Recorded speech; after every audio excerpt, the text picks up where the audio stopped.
कारण राजकारणामध्ये भाजपला पोरच होत नाहीत आणि म्हणून त्यांना सगळी नकली संतानं म्हणजे आपल्याकडचे सुद्धा गद्दार मांडीवरती घ्यावे लागलेत. सगळे म्हणजे एका बाजूला भ्रष्टाचाराचे आरोप करायचे.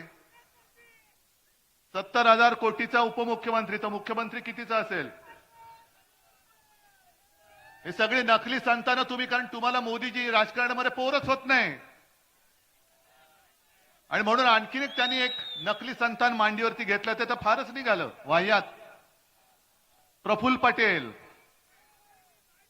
आज मोदीजी आले होते, माझ्या समोर सगळे बसलेत, गांधी टोपी घातलेले शेतकरी दादा आहेत बहुतेक, हो ना रे?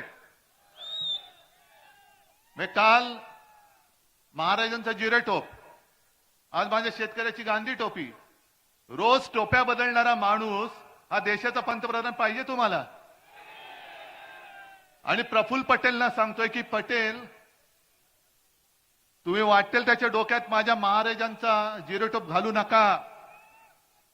जरी तुम्ही प्रफुल्ल पटेल असलात तरी महाराष्ट्र तुम्हाला आपटेल.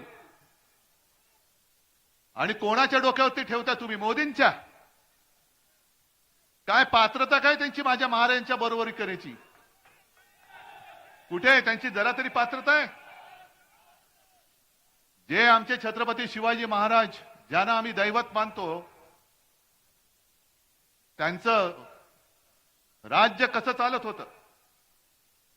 कोणी महिलेवरती अत्याचार केला तर जिथल्या तिथे त्याचे हातपाय तोडायचे. मग तो रांजाचा पाटील असेल तर आणखीन कोणी असेल.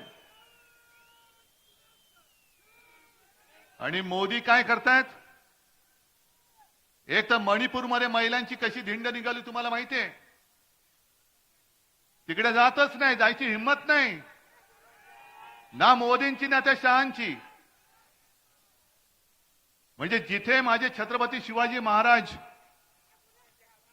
महिलांचा कोणी अपमान केला, महिलेवरती कोणी अत्याचार केला तरी त्याचा शिरच्छेद करायचे. मोदी तुम्ही तर जाऊ शकत नाही. तुम्ही महाराजांच्या जिरेटोपाला हात काय त्याचं दर्शन सुद्धा घेण्याची तुमची पात्रता नाहीये. बरं, मोदी कोणाचा प्रचार करतात? इकडे जो उमेदवार उभा आहे त्याचं काहीतरी व्हिडिओ फिरताय. मग असा ज्या व्यक्तीचा उमेदवार आहे तो महाराजांचा जिरेटोप घालू शकतो? कर्नाटकामध्ये तो प्रज्वल रेवण्णा, नाव ऐकलं असेल तुम्ही, बलात्कार करणारा माणूस, महिलांवरती अत्याचार करतानाचे व्हिडिओ काढणारा माणूस. आणि मोदी निर्लज्जपणाने सांगतायत की या रेवण्णाला मत म्हणजे मोदींना मत. हे माझ्या महाराजांची बरोबरी होऊ शकते? हा माझ्या छत्रपती शिवाजी महाराजांचा आणि माझ्या महाराष्ट्राचा अपमान आहे.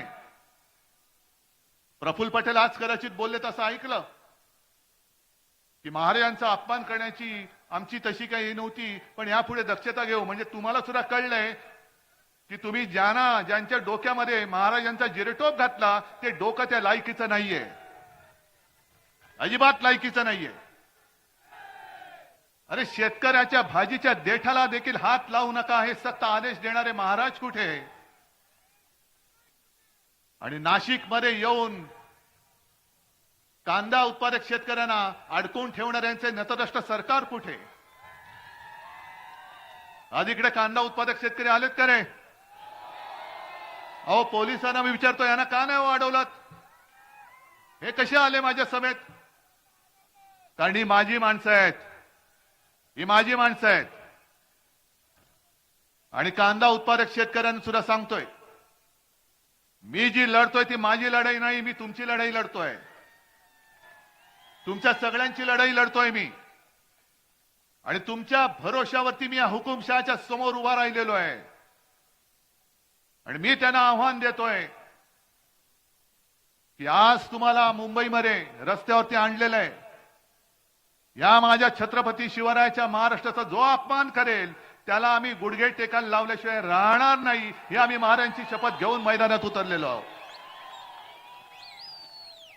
पण यांच्या मनामध्ये आकस किती आहे?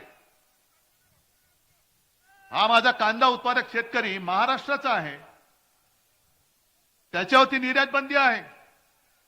निर्यात जर का काढली तर कर लावतात पण स्वतःच्या